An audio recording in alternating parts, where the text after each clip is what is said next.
And what is going on, guys? Welcome back to the channel. This is part 2 of my PlayStation 3 fat backwards compatible with PS2 games blah blah blah restoration video. If you've seen part 1, you know that we fixed the red light of death. It's possible that it'd come back. We benchmarked temperatures with a standard repaste, and in this video we're going to be comparing the temperature differences between just a regular repaste, a delid with thermal paste, and then a delid with liquid metal. It's kind of hard to find good comparisons online about it, and I just wanted to show my method of deliding, where unfortunately I had to learn the hard way on how to delid. I actually ended up killing one of my PS2 fats right here. You can see where I just dug into the substrate, but I found a different method of deliding that hopefully works pretty well. I mean, hopefully I don't butcher it on camera, because that would really suck. But the tool I ended up using was this iFixit Pride tool, which actually worked really well. It was too easy, and heat obviously. But to get started, we're just going to jump right into it. I'm going to start cleaning off this thermal paste. And if you've seen the last video, you would know that I had temperatures sitting at around 70 degrees Celsius on both the CPU and GPU in The Last of Us. It wasn't a very graphically intensive level. I just haven't been able to play it on that system with my saves and stuff. I don't have my saves on it, so I had to start from scratch, and I will be beating it. The game's insane. But yeah, that was the temperatures, and the fan speed was around 28%, so it was fairly low. I know a lot of people say the standard fan speed is 30 to 35, even all the way up to 50. So it was a very low fan speed, which I was very shocked about. But anyways, we're gonna jump straight into it. So what we're gonna do is we're gonna heat up. We're gonna do the GPU first, because that's the easiest. This is the easiest one to delid. It's very hard to damage this while deliding it. Honestly, it was really easy. If you just want to do the GPU, that's fine. That's where most yellow lights of death come from. That, or the capacitors. But we already talked about that. But I'll show how to do the GPU first. Again, very simple.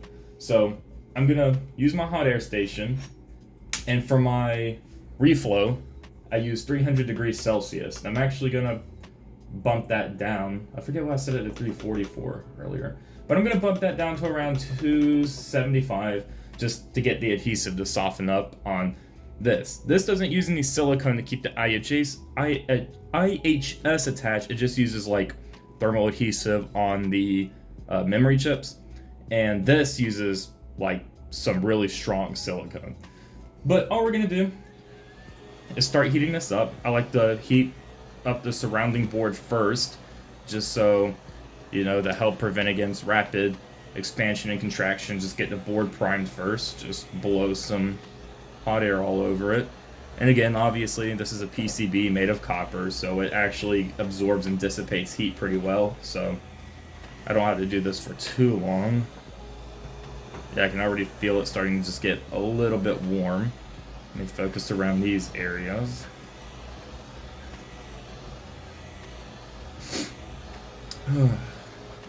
And whenever I do the liquid metal on this, I will be changing out all my thermal pads, because I don't know why Sony did this. I don't know why they just didn't cover the entire chip. Also said some wrong information in one of my previous videos. It's very much possible that this is not a PS2 CPU or GPU. It's just the Southbridge processor, which is possible, but I digress. So I'm just going to keep heating this up. I think the surrounding board's warm enough, yeah. So now I'm going to focus on the chip itself, just going around the edges. Where there's going to be adhesive is in the corners, where there are memory chips. So you just want to get that softened up. Keep going around. And honestly, it doesn't take too long. It really doesn't. But I just want to play it safe, make sure it's heated up. It's not like it's going to hurt anything. Another cool trick that I I'm gonna do for the CPU, not the GPU, just because it's so easy, is I like to heat the tip of this up whenever I'm cutting into the adhesive. So that should be fine right there. Let's put this back on the stand. And if you have some spare cardboard around, I didn't do this on the other system that I butchered, but if you have some spare cardboard around, you could like cut up a piece to help make this a little bit safer. But just get a thin piece, maybe even a little bit thinner actually. Kind of wedge it. It's hard to do this on camera without blocking y'all's view. I am left-handed, but just wedge this cardboard underneath here to, you know, help not scratch anything. Get your little tool, just like that. You should be able to just, let's see, just twist. This tool might be a little too flexible, so I might just use a flathead, which I used a flathead to delid the GPU on my other system, so I might go ahead and just do that. Let's see, what tips do we have? We want to go with a thinner style tip as to not, you know, break anything, so I'm going to go with my thinnest one I have. Get under here and just, this one might be too thin. But the GPU honestly is super easy. It's nothing to be scared about. I don't think I've seen any posts or videos online of someone damaging their GPU, but just give it a little. Oh, this one's being a little stubborn, isn't she? Let's see. Don't want to damage anything. She is being a little stubborn. I am also trying to hold this at a weird angle for you guys to be able to see, but let's get some more heat on this, because, yeah, it's already starting to cool down. Do we have any other tools over here that I could use? Just something simple. I think I might have used this flathead, honestly. I mean, but I just don't want to damage anything. But it's like I said, it's really hard to damage the GPU deliding it. Like I said, I haven't seen any documented cases of it. So let's try this, if I can get it underneath there. Yeah, now let's just give it a little twist. There we go, just like that. Super simple. Oh wow, you can see where some of the flux got underneath that was really hot, underneath the IHS, so. Yeah, good thing I popped that off to clean it. But you can see just some areas on the GPU is not fully covered by the thermal paste, which is like actually a big deal. Like that can for sure cause issues. So what I'm gonna do now is clean up this old thermal paste and put on some fresh stuff.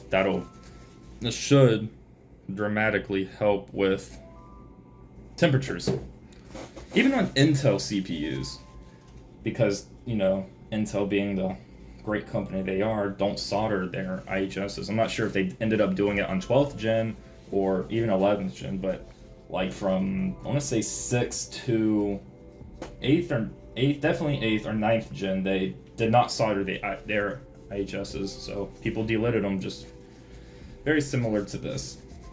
So I'm just gonna clean all this up. I gotta get all that old flux off too, but you know, just use some isopropyl alcohol. A lot of people kind of are mixed about whether to clean up the old thermal adhesive for the memory chips. The reason why it's used is the IHS doesn't make great contact with those chips.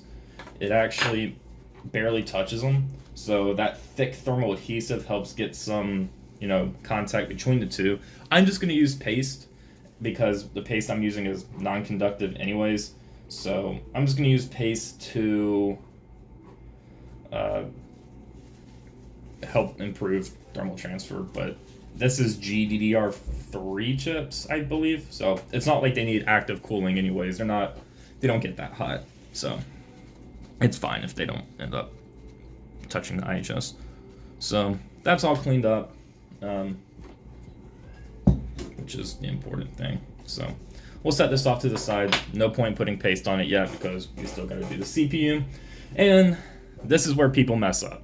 I could also end up messing up on camera. But what I did at first was I don't have it on me, but I have a pry tool for my 3D printer for getting prints off the bed. That's fairly thin at the tip. And it flexes, so I thought it'd be fine. And I, of course, cut from the bottom where there's like there's a gap of adhesive right there. It doesn't fully seal around. There's a little gap right here. And that ended up being a complete failure. So I just busted out this tool just to try getting it off that system, just, you know, for practice. Ended up going from the corner at the top right here. And it just cut straight through all around, like no problems. But I also had to get it really hot. So I'm gonna go ahead, blast this in some heat. Oh, turn this on.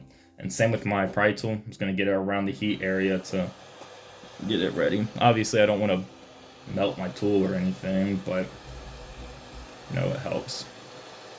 But yes, getting some heat. Some people try and delid these without any heat, and I'm like, that's probably not a great idea, you know, like I don't know. But this GPU seems to be, like, the die itself seems to be in good shape. My other one was purple, meaning, you know, it went through some severe heat cycles. But this one's not as bad, so that's a good sign. But yeah, we're gonna keep doing this for like a good bit because, you know, better to be safe than sorry. Circular motions are key. You don't want to keep it in one spot because that's how you can damage things, because you just end up focusing the heat all in one area. And when I go to delid this, my priority is actually deliding this for me to use. I'll do my best not to obscure the camera. It does suck, you know, being left-handed. I would change the camera view, but how I have my phone, you know, mounted, the suction cup actually doesn't stick to this table material. It's very strange. Let's see how hot this is. Okay, I can heat this up a little bit more, the tip. But let's get on some edges right here. And we'll attempt it real quick. Let me focus on my pry tool. Alright, so let's try this. So hopefully this is in view. Let's see.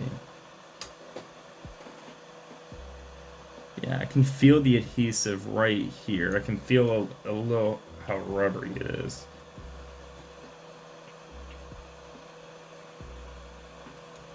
Don't want to cut the substrate. I might need to heat this up a little bit more, actually. I'm just keep checking where I'm going to make sure I'm not scratching, because if I begin to scratch, I will stop on that area. Because it is possible to scratch this and keep it alive, but you know, you don't want to keep going at it. So I'm gonna need more heat because this is not soft enough, and I don't want to keep going with how it is. So I'm gonna bump it up to about 340 and go in the same area again.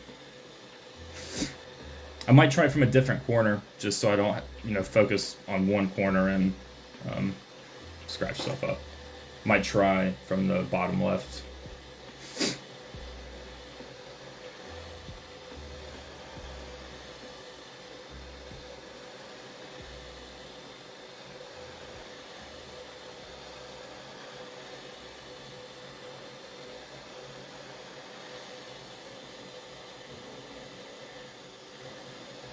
Let's keep doing this. And I kept saying this in my previous video, but it's, in my opinion, really important just to get a cheap little hot air station. Like, you can do so much. Like, you can avoid soldering in general and just use the hot air, which, in my opinion, is a much better solution for surface mount components. But let's try. Again, not trying to obscure the camera too much. See, that's not working. So let's try from this area again. I don't know why this ended up being so easy on my other system.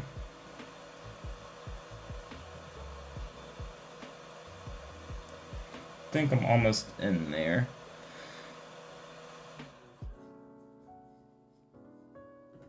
Yeah, I'm starting to get in there for sure. Okay, let's pull it back out. Substrate looks fine. So, I guess we'll go back in. We will Oh yeah, we're beginning to cut. Make it a little bit deeper. So just wiggling motions. Yeah. So now we'll try pushing up. Oh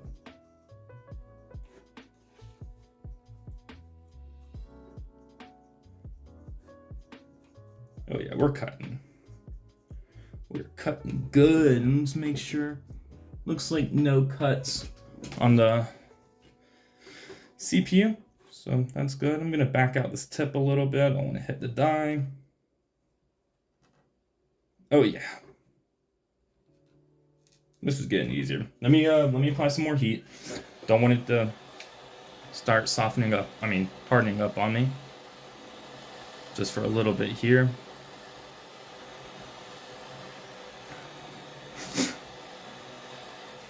Go.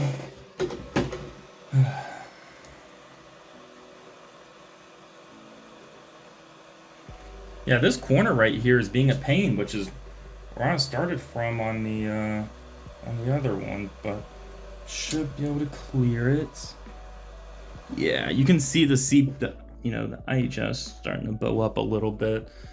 So we'll keep going fast because I don't want the stress on it for too long. Oh yeah. Easy cut there, starting to get a little hard. I will heat it back up.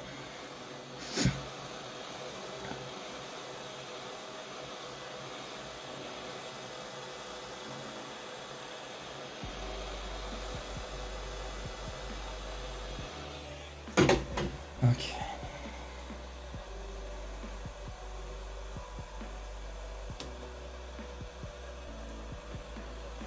All right. And again, I'm left-handed, so doing this with my right hand is a little awkward, but went in a little too deep there, but it was cutting good. Still cutting good. Oh yeah.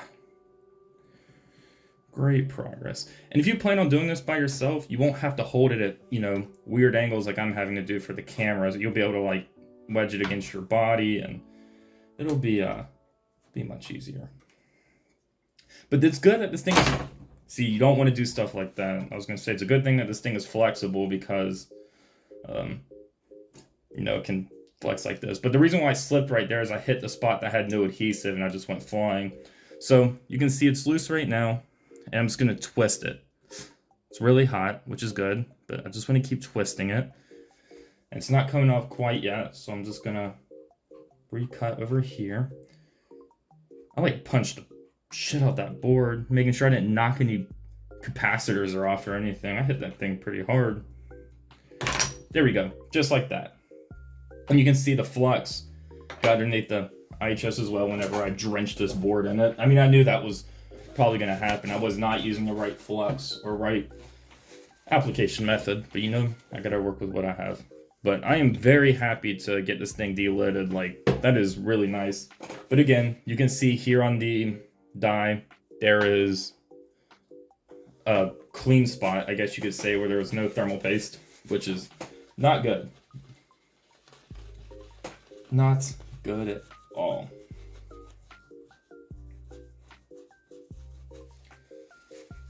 Okay. So now you're going to want to spend this time to clean up this area really nice, especially if you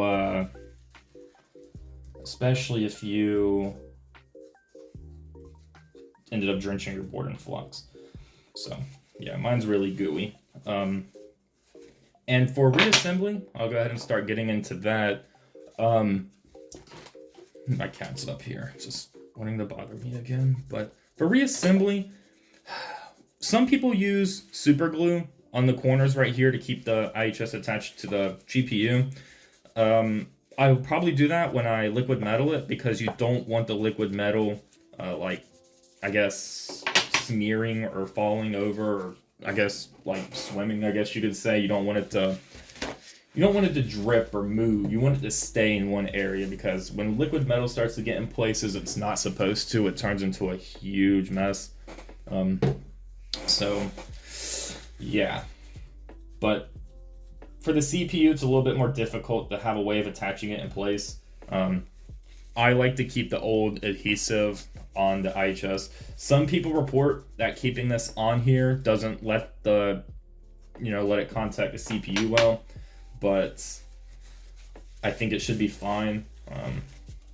I guess we'll have to try and find out. But as I'm cleaning this up, I'm just re-inspecting the CPU, making sure I didn't go too deep in any areas, making sure there's no cuts on it. So that's really good so far. That is a good sign.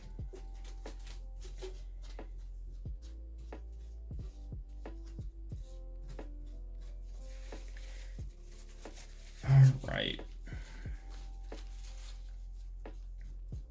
Cool. So let me get it dry. Actually, I'm not going to do that. I'm just going to use heat to evaporate any remaining isopropyl. So just going to do that around here, make sure all that evaporates. Don't want any residues.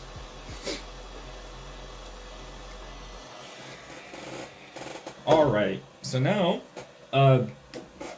it's basically a standard reassembly. I will not be showing that just because, I mean, again, there's so many videos and guides and tutorials. There's no point in me showing the reassembling. I might do a time lapse. The only difference is you don't want to put these back on just yet. You want to put these on right before you put the heatsink assembly back on. That way you can help, line things up. Because if you are trying to put the shields on the board, these may not stay attached and will just fall off, and you don't want to, it won't hurt anything. It's just, it'll make a mess. So I guess I will throw up a time lapse of me reassembling this thing and getting some power to it to see if I killed this thing or if it's good to go.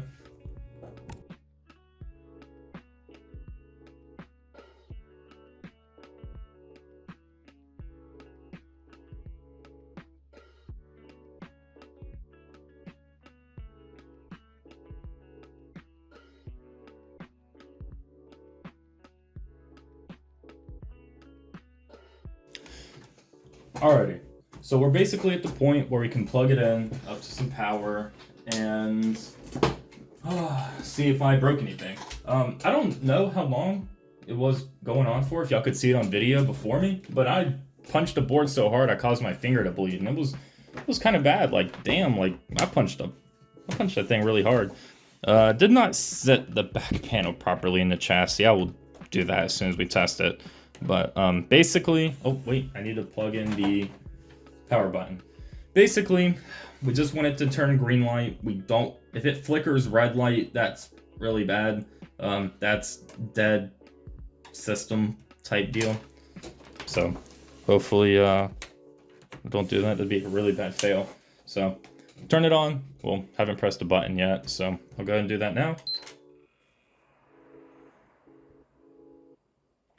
All good, it seems. Obviously, I have to hook it up to a TV to make sure, but that is that's really good. Now, another thing y'all might have noticed during the time lapse, which they go by super fast, so I don't know, but I ran out of thermal paste, so I just was fiending and squeezing the last little bit I had on top of the IHS. I was able to put plenty on the die, so that's fine. But I was fiending to get some on the IHS. I did not clean the old paste off the heatsink, which is fine. I mean, this stuff is pretty fresh. So I think there was enough on the heatsink itself to be fine.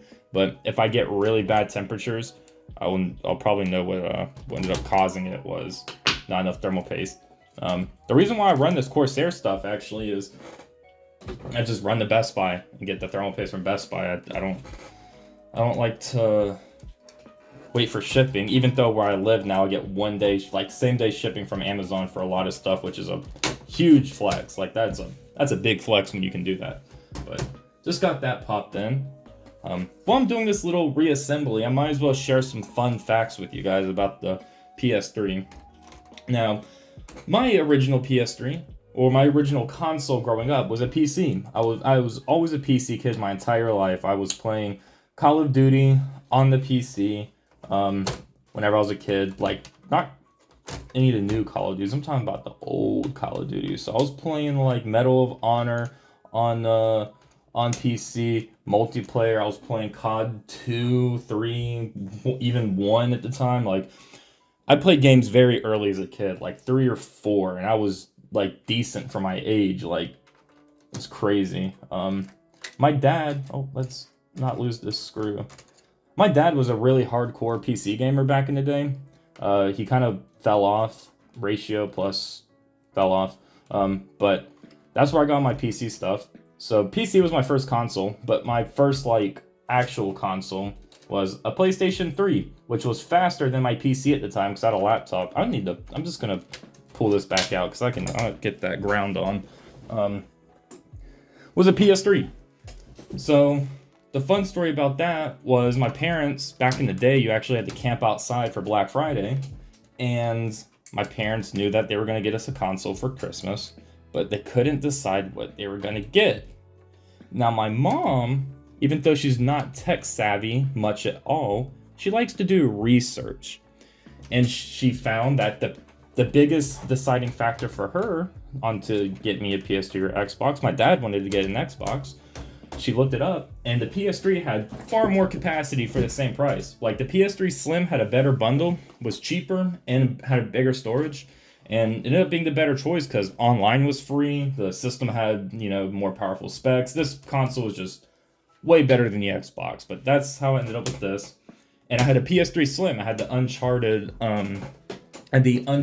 3 combo, which that game was insane, with 500 gigabytes. That was as much as my laptop had, was 500 gigabytes. So I played a decent bit of PS3, especially Black Ops 1. I loved that game on the PS3. I played it on PC, but something about just playing on the PS3 just was very nice. Actually, I take that back. My first console was not the PS3. It was actually the Wii, which I played Black Ops 1 on as well.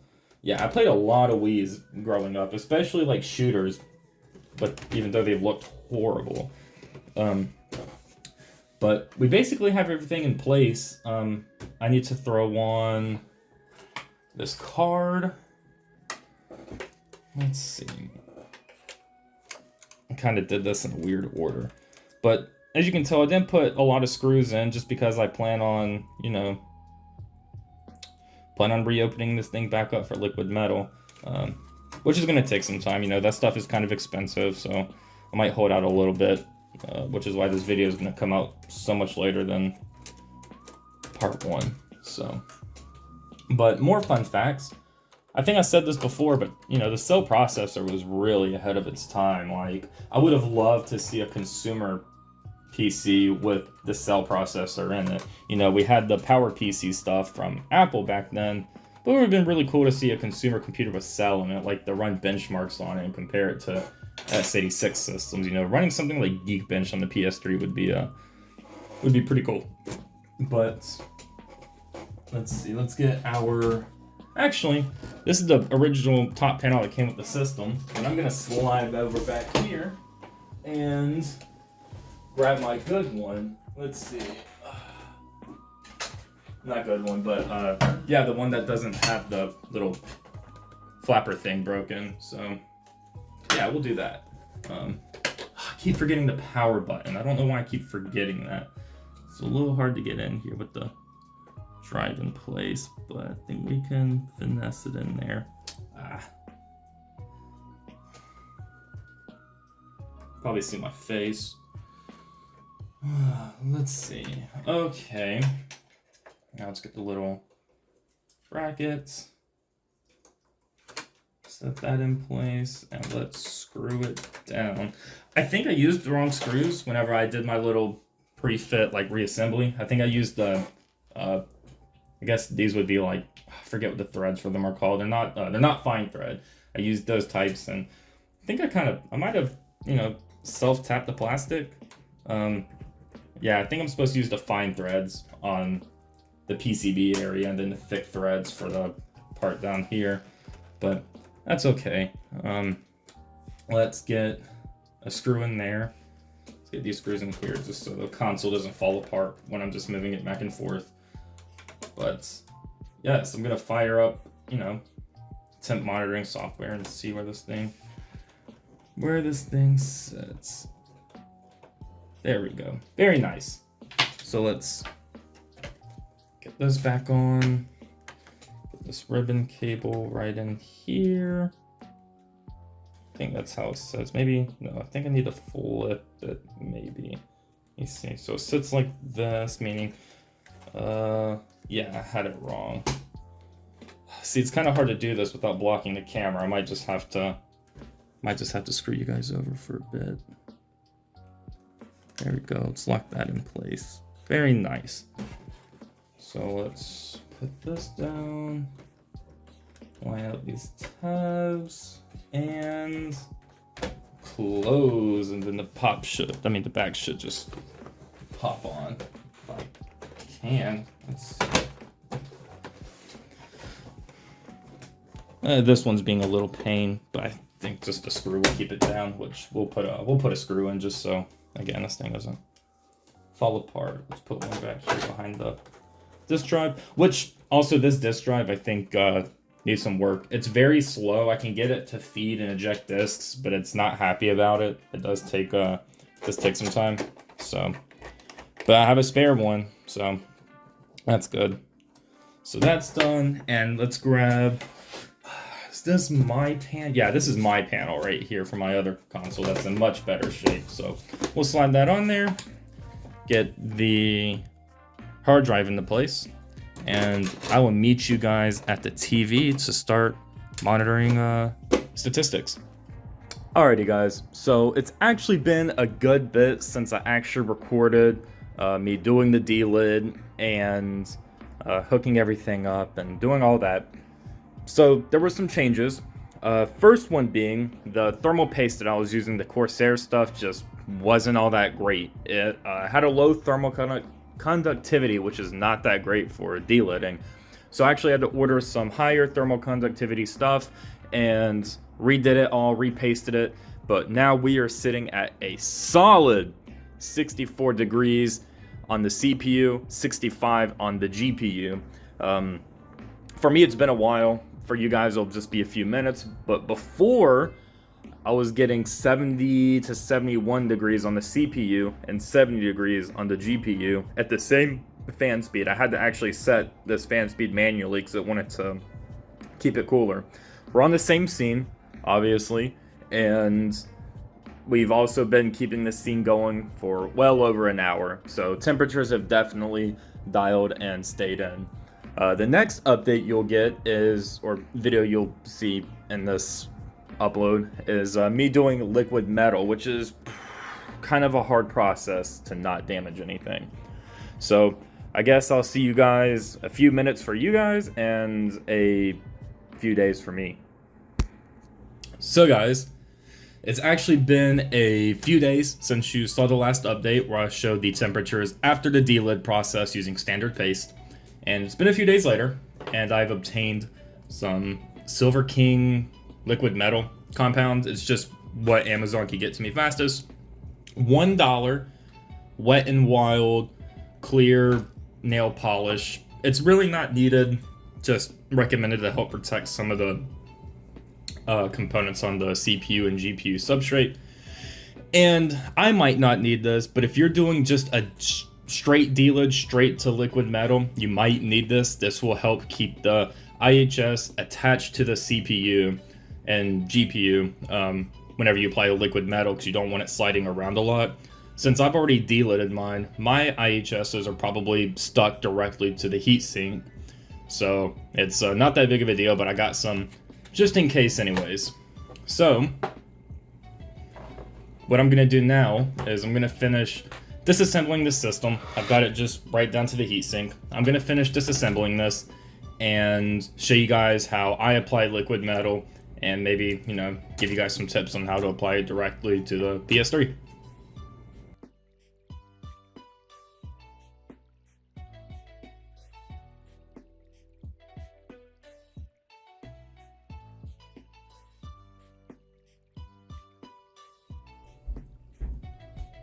So we've got down to basically just needing to pull off the heatsink assembly, and I guess we'll see if, yeah, see in my case, my IHS stuck to the heatsink, which is what I want, but obviously if this is your first time deliding the console, it's not going to stick, obviously, and that's where this Loctite's going to come in place. I use this specifically because it's non-electrically conductive first. It's more of a gel, kind of rubbery substance, and will come off easily if I ever need to delid again. I'm only going to apply it in some corners. So, I guess the first thing that we need to do is prep our surfaces. So, I'm just going to get a dry paper towel. I'm just going to clean off the dye. And I'm not going to try too hard to... Okay, that should be good. Let's put some isopropyl on there. I'm actually going to try not too hard to clean up around the dyes, just because I guess there's really no point. If anything, it'll help prevent, you know, any unwanted electrical conduction, because this thermal paste obviously is non-conductive. So I'll leave that there. And if you can see, I know I have it in wide angle, so it's kind of hard to see, but I have some thermal paste on these little capacitors that I'm going to try cleaning off. Again, it doesn't matter too much, but just want to get that cleared off. So now that I've done that, for the camera, I'm going to set this aside and then pull out the heatsink, which you can see just stuck together pretty good. Now, what I'm about to do is, clearly I'm gonna clean this off, but as you can see, there's obviously thermal paste on here from where there was, well, thermal paste on it. The GPU, however, has a clear imprint. It's raised, the material's raised, a clear imprint on where thermal paste should and needs to go. However, the CPU does not. And this is personal preference. And a matter of fact, I usually don't do this on my computers. But when applying liquid metal, you can apply it both to the underside of the IHS and the die. I usually just apply it to the die. However, I guess it's good practice to get some on the IHS. Even though this is nickel-plated copper, this could be a type of material that will absorb the liquid metal. It won't, you know, deteriorate since it's not aluminum, but it can absorb it and dry it out. So applying more will help prevent that. But what I'm gonna do is I'm actually gonna mark on the corner of where the thermal paste spread is, right on the corners, because obviously I don't want to get my Sharpie dirty. Right there. And hopefully while I'm wiping away this thermal paste, I can avoid scratching that off. I probably will scratch it off, to be honest. Just wanted to try marking it. Let's see. Oh, nope. It's still kind of there. Yeah, that stuck really well. So, I'm sure whenever I use some isopropyl on it, it might come off, but if not, even better. You guys probably can't see it on wide angle, but the 4 dots that I put on the Sharpie are indeed there still. So let me get some isopropyl on this to help clean up this area really nicely. You want the surface prepped very well. Yeah, see that just, yeah, the isopropyl wiped that off. That's a shame, but I can still see a little bit of a dark area. Even though I'm cleaning, I can still see a decent dark area where I can apply some of that liquid metal. I'm gonna outline it again with the Sharpie anyways. But my liquid metal kit came with some like surface prepping pads, which I'm sure is this isopropyl, but I'm gonna use it anyways. Just yeah, see, nothing really coming off of that, so yeah, that's good. So I'm gonna get my Sharpie again real quick, and I'm gonna just kind of draw a rough area of where I should keep the liquid metal whenever I'm applying it. And obviously I don't need to do that on the GPU. So I'm gonna apply it to the die first. That's the most important part. And already double checked, and Nail polish top coat should not be conductive. I stuck my multimeter probes in here just to double check, and it seems like it's not conducting, which is great. I don't do this on my personal GPU and my computer, but I am going to do it on this system. Basically, you want to get some conformal coating or nail polish, clear nail polish, and just brush over these capacitors right here on the edge. And the reason why you want to do that is basically if any liquid metal over the lifespan of this console, I mean, it shouldn't move if applied properly, but just in case it does move, it doesn't get on there and ruin our system.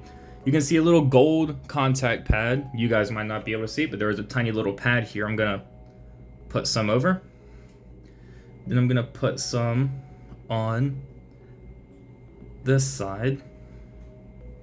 Again, you don't need too much. You just want to keep it covered, but not too much. I mean, there's a good balance. And when you're applying it, I mean, if you've gotten this far without damaging anything, I'm sure you can trust yourself not to get this everywhere. And there's another gold contact pad here. I'm gonna apply it on.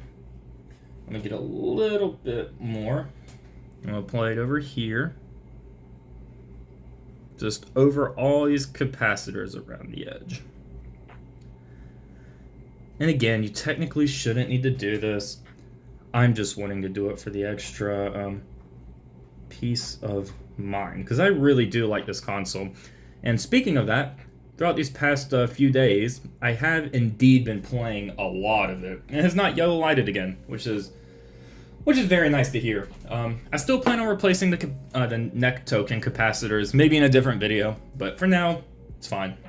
If it does die, I know I can replace those and see if it comes back. But I'm gonna quickly blow on this. Hopefully, get everything dry. You don't need to do it on the CPU. There is gold contact pads here, here, and here, but they're not in close proximity to anything, so it really doesn't need the conformal coating or nail polish. But I'm just gonna keep blowing on this to dry it. I could use my heat gun to help accelerate it, which I might as well do. Get some heat to help dry it.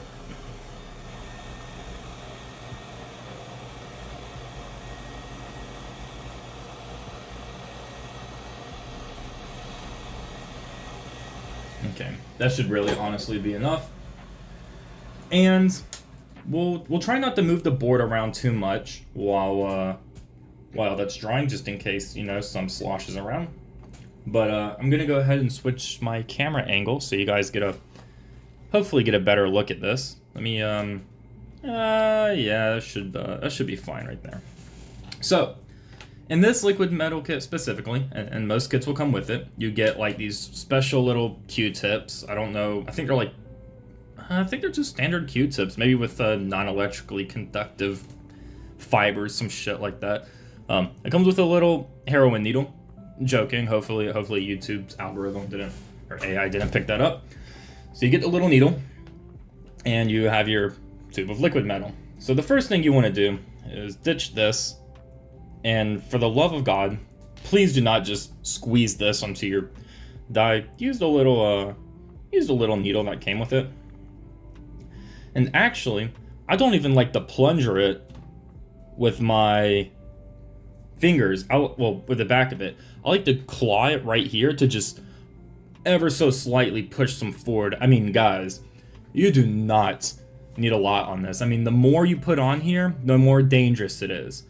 So you just want a tiny little ball of it. I swear that's all you need. And if you end up squirting too much, you can always retract it or like suck it back up.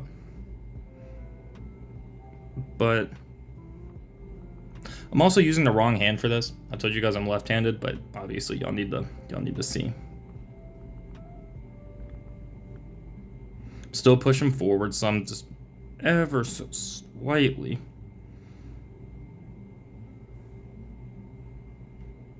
Oh man, trying to be very, very, very precise here.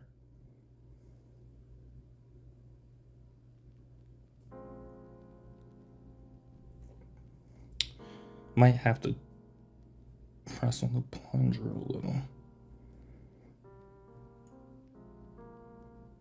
Oh man, this stuff is not wanting to come out. I don't want to fucking squirt it everywhere. Oh, there it is. See, that probably right there was a little too much. So I'm gonna retract on the plunger. Alright, that took too much right there. So you kind of gotta balance it out. Just, oh shit. See, that's too much. See, that right there, that's a good starting point right there. That's a good starting point. So hopefully my hand doesn't block it too much. I'll try getting it in a good angle. Might just use my right hand for this. But use the black little Q-tip that came with it and just rub around. Just like that. You want to spread it all around, being very careful not to get some over the edges. Hopefully we did the protective measures to protect against that. But it's very important to not get it over the edges and to do full coverage. See, the thing is with liquid metal is it doesn't spread like a paste. I think it gets a little bit of a spread when you apply it, but it is not good at spreading. So if you leave an area bare, that spot will never get any thermal transfer to the heatsink properly, and it will overheat right in that spot, and you get what's called a hot spot, and that's how you kill electronics. So let's make sure we get full coverage, but not putting it over the edge.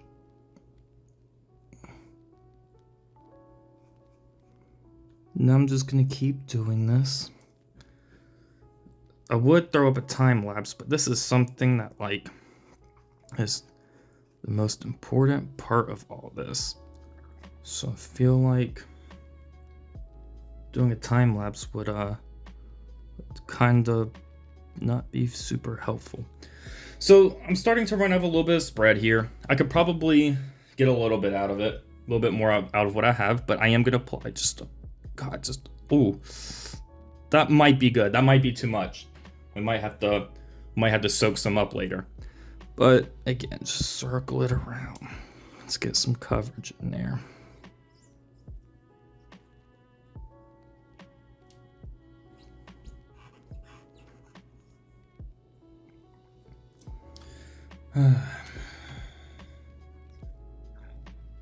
Let's see.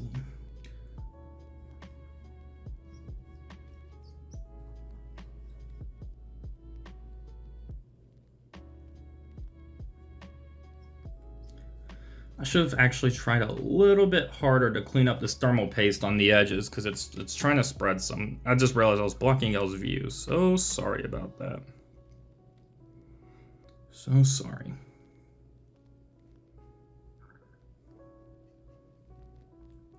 But right now, it looks like we're doing a pretty good job.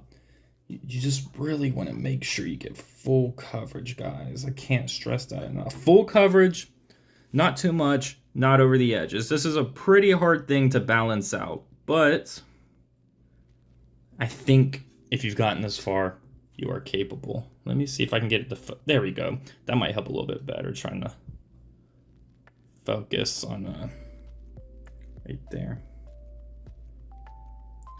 See, just like that. And that might have been a little too much, but overall, that was a really solid application. So GPU's done. Now, let's move on to the CPU. I'll obviously a lot is left over from my tip. So I don't need to apply as much on the CPU. We'll slide this down so you guys get a better camera angle. But same concept, straight in the middle. Let's see. That right there might be perfect. So same thing. Just apply in circular motions. Again, I know I keep repeating myself, but full coverage is key. Full coverage is key.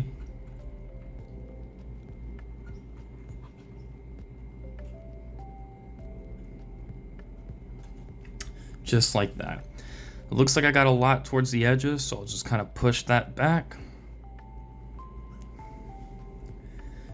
Yeah, so that's looking really good. I'm just gonna circular it around to help dissipate it more evenly. But that's really all you gotta do on the dye portion of things. Check it from multiple angles and see if it's shiny. If it's not shiny, then you haven't gotten enough on the right areas. But yeah, just check multiple angles, make sure it's shiny. If it's shiny, then you have it in the right area. So just got that done. And it looks like the dye is basically done. We're gonna move on to the heatsink next. I just got a phone call, so I do need to pick that up, but I will definitely show you guys the heatsink process. Trust me, I won't leave you guys in the dark on that. Sorry about that, guys. I had to pick up that phone call. But just to make sure you did a good job on the coverage, you just want to, again, I'd probably said it right before I ended the recording, but check from multiple angles and make sure that you can see reflection of the liquid metal everywhere. You haven't done a good enough job. So I got some spill on the edge right here, so I'm just gonna scoop that up with, oh, see, I just dropped some. I need to figure out where I just dropped that, but I just scooped some up from the edge. I'm pretty sure I dropped it right here. Actually, I don't see it. See, that can be a problem. You don't want to do that. I went to pick it up from the edge and it fell right off my Q-tip. So we need to figure out what where that went. Honestly, don't know. Oh, I see it. I see it. Right. Oh no, I don't want it to fall. Okay, let's see if I can pick it up with my fingers. Shit. Okay, so it fell in one of these holes right here. I just lost it again. But yeah, I'm probably gonna have to take this this shielding off just so I don't accidentally ruin this thing. It'd be quite embarrassing if I ruin this thing while I was recording a video about it. Let's see. I see it. I see where it fell. It's not fell in a great spot. I don't remember how to get this off. Let's see. Oh, I gotta take out the hard drive. That would complicate things. So now this should just lift off. Set that over to the side. And here's our little liquid metal thermal paste combo. It's just not... There we go. So just gonna fling that across the rim. Blow the board. Blow the board. But yeah, that's that. Just wanted to make sure that no further issues arose from that. So now we can work on getting the shielding back on. So that's on. So now let's move over to the heatsink and try and keep your board flat while you're doing this, just so you don't mess anything up. All right. So again, same concept, but even less liquid metal on the underside of the IHS in this case. Oh, that's a lot. See, that's a lot. So let's stick my little syringe back in there, suck some up. See that little dot? That should be fine in conjunction with our old Q-tip. Again, I'm left-handed, so it's kind of hard to do this. Yeah, see, this might be a little problematic because this liquid metal doesn't want to stick to... Yeah, it doesn't want to stick. So I might just... Oh, nope, there it goes. It's starting to go. It's starting to go. And sorry for that rattling y'all heard in the background. My cat is really wanting to play. I feel bad because I'm trying to record a video and he's really wanting to play. And if you don't get full coverage on the back of this, it's not the end of the world. I mean, like I said, all you need should be on the die. This is just in case the IHS dries it up. So,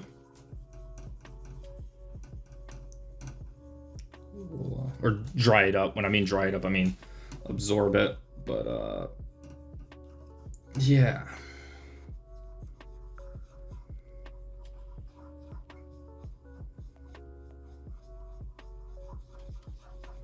This stuff is pretty hard to apply on the back of this just because the nickel on this is not wanting to accept a liquid metal. So I might just leave it as is, to be honest, because I don't want to mess anything up. Same thing over here. We'll try to... actually, you know what? I'm going to try and spread it some more. Yeah, see, depending on what angle I spread it, it wants to do it, but... Yeah, that's working a lot better. So we'll just see, now it's wanting. Yeah, it's kind of weird. Yeah, right there's good. Honestly, that's fine. I'm gonna be a little bit more within the edges of this. The black is, oh, that's too much.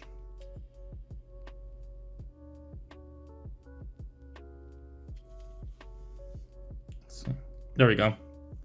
Good. Oh, if I can get it off the... There we go. That should be good. The black outline was just a rough estimate, so we'll do our best to stay within those boundaries. If I can get the... there we go. If I can get it to come off onto the IHS.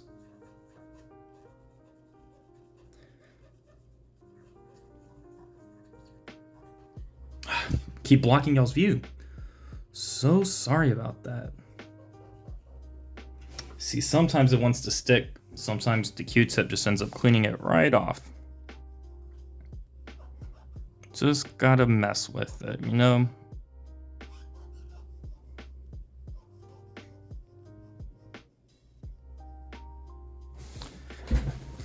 All right.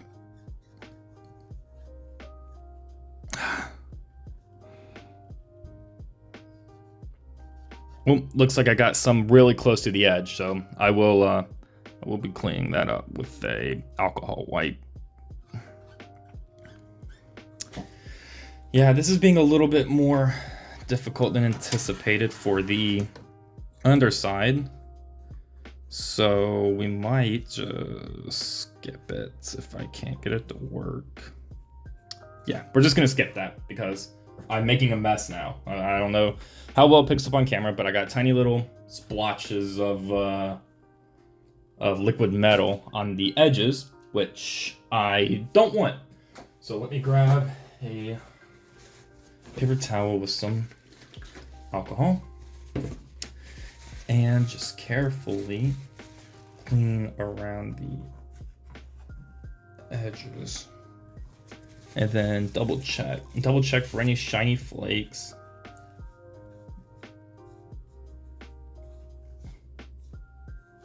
And that should be good, really. Especially since the CPU die itself is so covered. Okay, so now, let's get this out of the way. Let's not rip our ribbon cable. Now, if this is your first time deliding, I'm still going to do this just to show you guys that it is can indeed be done relatively easy. And people have different opinions on what adhesives you should use. I just use this because I was recommended it on a Intel IHS Delid. And you don't want a lot, but just in terms of this, just squeeze it right on the... Might take it a while to prime it since it just opened it, but squeeze some.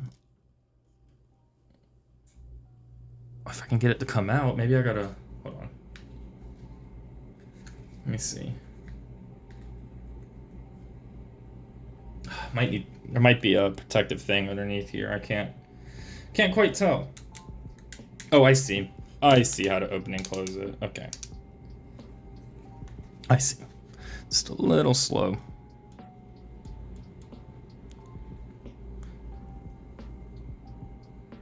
So basically you want to dot some on the corner of the memory chips, which, trust me, this adhesive is not strong enough to rip up a memory chip. This is just to help the IHS from sliding. Put some in the corners, just like that. And what you do, if you had your IHS separate, is you just place it on top, let it dry. But you can see the CPU doesn't have raised corners like the GPU does. So the best way to go around this is to honestly just apply a very thick amount like that. That should be fine. And I'm only gonna do it on 2 corners for this, but you kind of want it thick, primarily in height. That way you can make some type of contact. But now, if you applied this properly, it shouldn't be so much where it wants to slide all over the place. But now you can just simply apply this on to your board. And now you want to apply it at a very straight angle. Actually, before we do that, let me make sure my conformal coating dried. So let's... Yeah, that seems to be dry.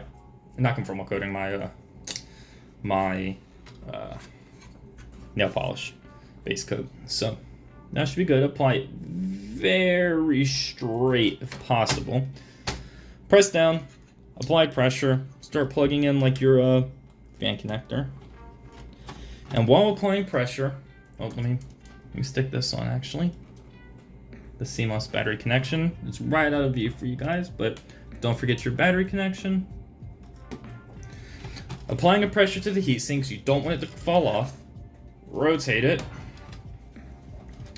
And if you have something, let me switch over to a wide angle for you guys. If you have something, like in this case, I'm going to use a hard drive, just because I was sitting around. Put it underneath the heatsink area. That way, some pressure is always being applied up. That way, the heatsink can't pop off and spread around the. Oh, my voice is cracked. Spread around that thermal paste, prematurely. So now we just standard reassembly. I'm gonna just go through this reassembly through you guys until I get this just the heatsink part, and then I'm gonna do the rest of it myself. Oh, I put this on the wrong way. The faster you can do this, the better, but don't mess up. And hook this on. Again, making sure that more pressure is constantly applied. We'll feed this through, and then feed this ribbon through, and make sure it's applied downward. And obviously, since my IHS is again attached to my heatsink, we do not have to apply more thermal compound. But if you were just first time deliding, you'd apply thermal compound to the top of your IHS after that Loctite glue dries. So another thing I did, by the way, I forgot to tell you guys, is I did bend my clips more to allow for more mounting pressure, which is very important in keeping these cools, is having the proper mounting pressure. So if you have some pliers, just bend it a little bit more. Yeah, it's a little bit harder to reassemble, but at least you get a lot more mounting pressure.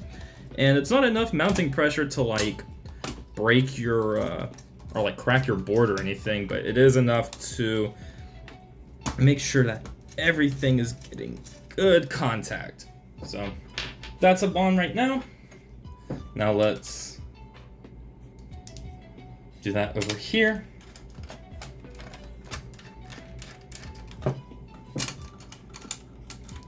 Same thing over here. Make sure the screw doesn't dig into the back of the board. You can see, since I bent these clips, it's a little bit harder to get these screws in. You just gotta finesse it. You gotta finesse it. There we go. There we go. Now, since we got both screws started, obviously you want to do this in a pretty consistent crisscross pattern. You don't literally need to do it thread by thread like some people say, but try and do it relatively easy. I mean, not easy, but even.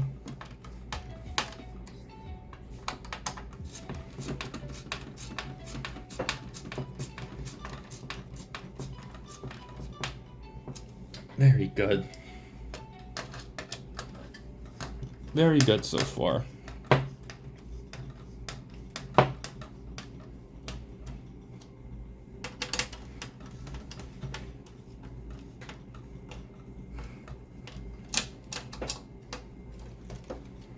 Just make sure all these screws are very tight.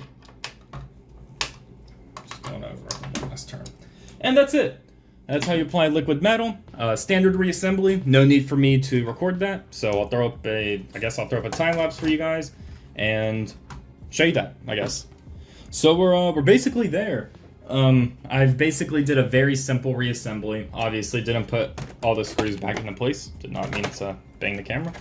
Didn't put all the screws back in place. There is really no point because after this, I'm going to be taking it apart to do the thermal pads. The reason why I didn't do it now with this is because I wanted to make a apples to apples comparison with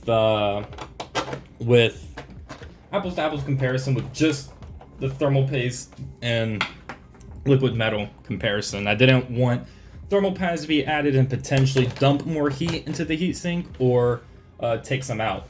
So, just because I didn't want anyone to be like, well, you added thermal pads, so it could have skewed the results. I don't know what the results are going to be. On paper, the liquid metal should make a difference, unless the heatsink really is the bottleneck, or if it's the thermal transfer. So, we got it reassembled. I'm going to go ahead and hook it up to the TV and see if I broke anything. So I guess this is the moment of truth. Let's see live if I messed anything up. So we're going to flip the power switch to on. We got red light, and let's see if we fry anything. Good sign. Still good sign. Then we got... There we go. Very nice. This is very nice to see, actually. Obviously, since I cleared the CMOS, it's doesn't know what time it is, but let's see how idle temperatures are. So we'll just oh, there we go. Hold on. So that should keep the temperature overlay going, which I know I literally just started up the system, but man, that's really good for an initial system startup. It's gonna rise, obviously. It is gonna rise. But what I'm gonna do is my phone unfortunately is about to die, so I'm gonna plug it into the charger, boot up that scene from The Last of Us that we used in the previous video and earlier in this video, and see if the temperatures went down. I am gonna set the fan speed to 28%, which is what we did before, just to equalize fan speeds, and see what we get. So we are actually 36 minutes into this one scene here, and a few things have changed. Not changed, but a few things that I've noticed. The big one is the massive drop in the CPU, right? That's a 5 to 6 degree drop on the CPU. That's substantial. However, the GPU was not happy. Now, I'm not sure. I have some theories, but I'm not 100% sure on why this is. So if you guys remember, the CPU actually got the least amount of liquid metal. The GPU got a lot, so I don't think it was our application method. But my main theory is now that the CPU is being more efficiently cooled, heat is now able to leave the die much better and transfer to the heatsink better. It's going back into the GPU. So I have some ideas to fix this. I am going to disassemble it, and I am going to re-attempt my liquid metal attempt, cleaning up the surfaces a little bit better, just on the GPU. The CPU is fine. I'm going to leave the CPU how it is. But I'm gonna re-attempt some stuff on the GPU, and I will get you guys back over on the tripod to show y'all, but I have some ideas, and hopefully we can fix it. So guys, we are actually back again, and I know I said in the previous clip I had some ideas on why I had these temperature problems, and basically it wasn't worth me including in this video. But basically, since I removed the heatsink, even though the IHS was stuck to the heatsink through thermal paste, it lost its pressure. And basically all I did was I just repasted it. I mean, I took the IHS off, cleaned it, not the liquid metal area, cleaned off the top of it, cleaned off the heatsink, reapplied thermal paste, and we are back. This scene from The Last of Us has been running for 43 minutes. I have 59 degrees on the CPU, 58 on the GPU with the same fan speed. This is insane in my opinion. We dropped a lot of degrees going to liquid metal and a delid. Like, I highly recommend that you guys do this. And I guess I'll go ahead and throw up on the screen the temperature differences.